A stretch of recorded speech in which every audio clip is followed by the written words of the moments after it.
What's going on, YouTube? Metal Complex here, and today I've got another interesting knife review slash knife overview to do with you guys. This is the Civivi Knives Elementum. Very interesting knife. This particular one comes with the ebony scales. There is, of course, a G10 version of it and some other alternate versions. If you're interested in the knife, I will provide links to all the different versions that I can find right down in the top of the description, as well as, of course, a link to my Patreon. So if you'd like to get your hands on a cool sticker, support this channel, and at the same time gain access to my once-a-week Patreon exclusive content, follow that link, and the support would mean the world to me. Speaking of support, you can also find yourself some cool Metal Complex themed merch by following the link to my Redbubble store down in the description. So if you'd like to get some stuff, there's some unique stickers and some shirts and stuff, lots of stuff, follow that link. Anyways, let's go ahead and get a measurement on this guy. This knife was provided by the Pass Around Group, so by extension, the manufacturer. Appreciate that. As usual, I'll try not to let that affect my review.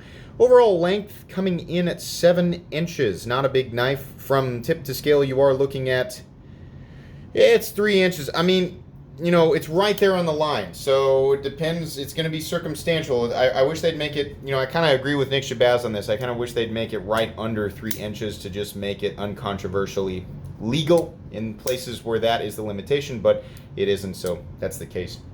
Let's do some size comparisons. For whatever reason, we're zoomed out a little bit today. Up against the Ontario Rat Model 1. Rat 1 is coming in at 8.6 inches overall, so you can see they're quite a bit bigger than the Elementum. How about up against the Spyderco PM2?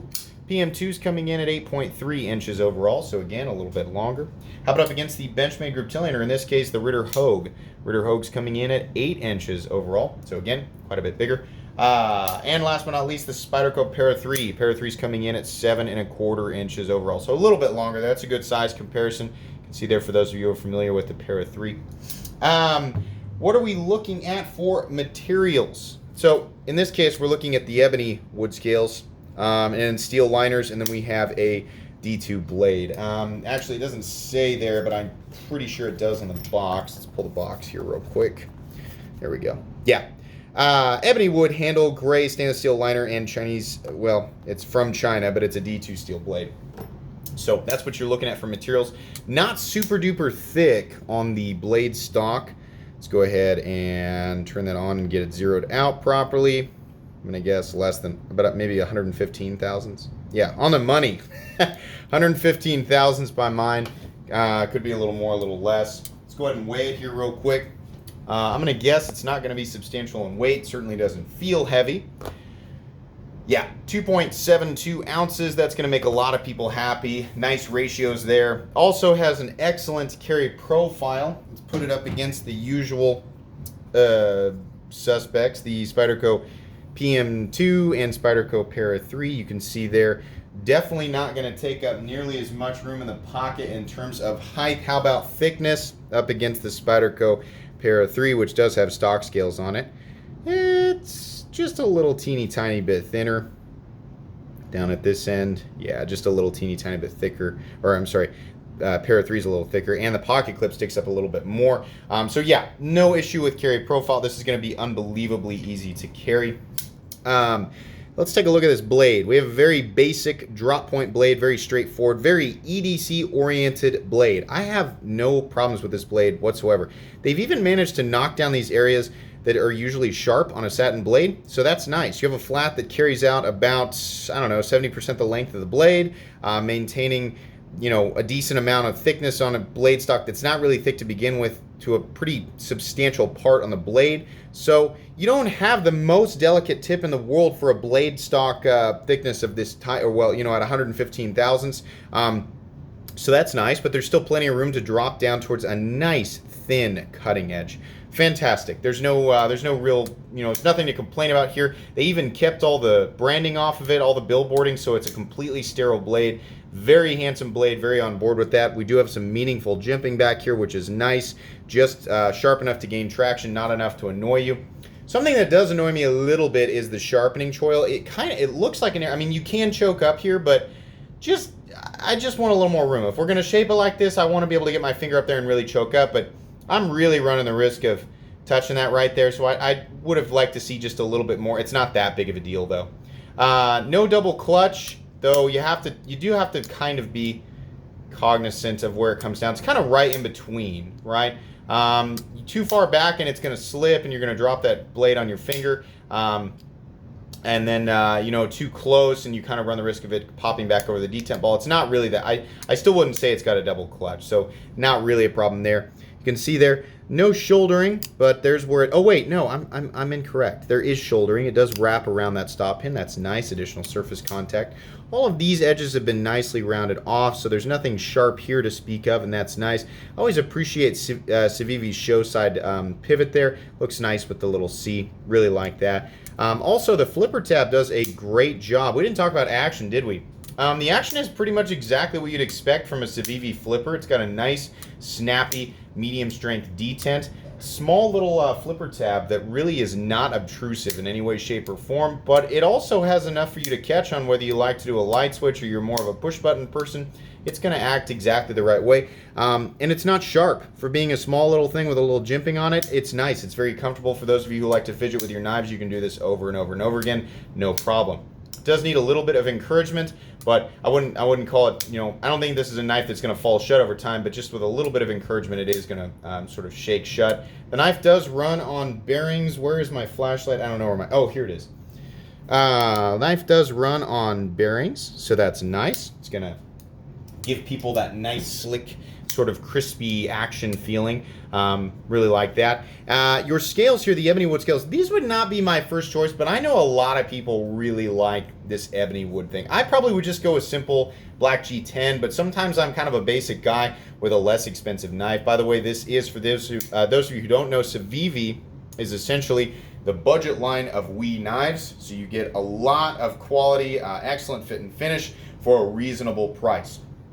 It's nice to see a material like ebony wood in this price range, which we're going to talk about here in a little bit. I think the contrast is nice. Something I really like is the shadow boxing. I've always talked about liking that.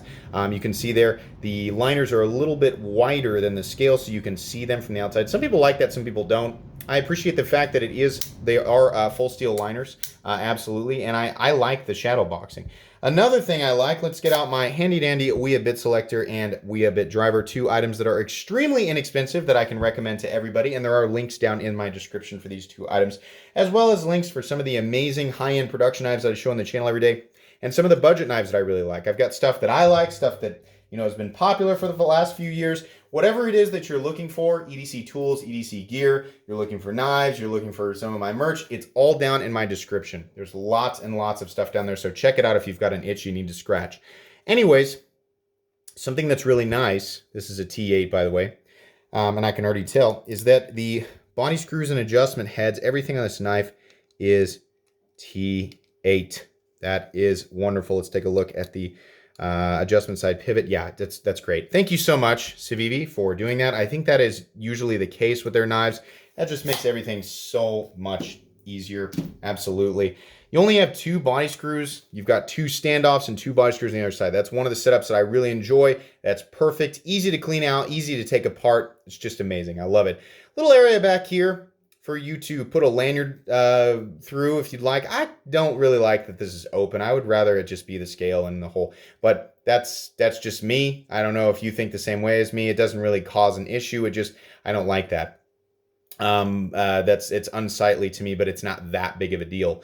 The liners do go all the way out to the lips, so that's nice. I appreciate that. We have a typical Civivi deep carry pocket clip. The screws are recessed under there, so they're not going to catch your pants. But this does have a bill, and people always hear me complain about that. They're like, why is that such a big deal? I like the swoop, like on a pocket clip like this. It's much less likely that it's going to catch something. You can see there, the bill sort of sticks up, and it's more grabby. If you're wearing a long shirt and your shirt gets caught underneath that, it will lift it out of your pocket.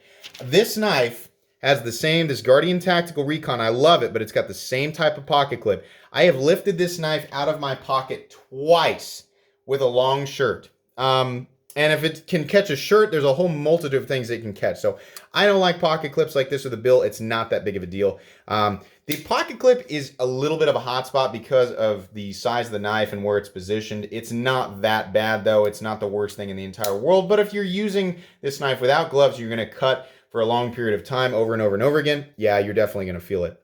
The knife locks up at something like 40 or so %. very solid.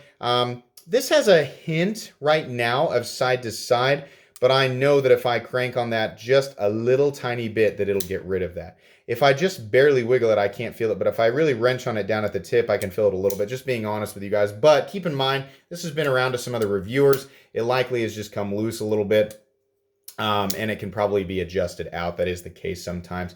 It is, I believe, yeah, it's perfectly centered the way that it is, and that's nice. The action's nice, so a little adjustment, you know, that's something that you might have to do after you've got your knife and you've flipped it a couple hundred times. You might have to adjust the pivot. You might even have to add a little bit of blue Loctite. I've never considered that an issue, and I'm not going to consider it one now. This is a pretty straightforward, very quick review because this is a good knife. In this exact configuration on Blade HQ, it comes in at something like $63. In G10, I want to say it comes in a lot of different places, but right around $45, $50. Yeah, I mean, we see a lot of knives in that price range. There's a lot of competition out there, but Civivi just keeps making these very straightforward, nice EDC sized, or well, these very high quality EDC knives with good materials. This is a smaller one, so for those of you who want to take advantage of Civivi's fit and finish and their quality and the fact that you can get your hands on something inexpensive, but you're like, I don't need a big knife. You know, they've got a lot of amazing knives that are like over 8 inches, right? You're like, I don't need a knife that big. I just want a simple EDC knife that looks nice, is straightforward, that's not, you know, it's not doing anything crazy. This is a great option, right? And it's 100% worth the money you're going to pay for it. Me personally, I would go with the G10 version because you're going to get the exact same performance. If you want to spring for the ebony wood, then, you know, great. Like I said, there's going to be links down in the description for all of these different versions. So if you want to pick it up for yourself or a loved one, then you can pick up the one that you want. But yeah, this knife is definitely going to be recommended by me. It's very straightforward. It's got a couple of quirky little things, but nothing that would, you know, cause me to not buy it, absolutely, or not recommend it. So this is going to go in 2 playlists. My most recommended knives, and also cheap knives that I like because it falls within the parameters of what I consider to be an inexpensive knife. This is really, really cool. Another home run from Civivi. Hope you guys enjoyed this short little review. As usual, if you did, please leave a like. If you'd like to check out my other content, I do, of course, have lots of videos of knives that are either expensive or inexpensive that I do or don't like, so check those out. And if you enjoy all my content, go ahead and click on this Metal Complex logo right here and subscribe because there's definitely more coming. Thanks again for watching, everybody, and have a great day.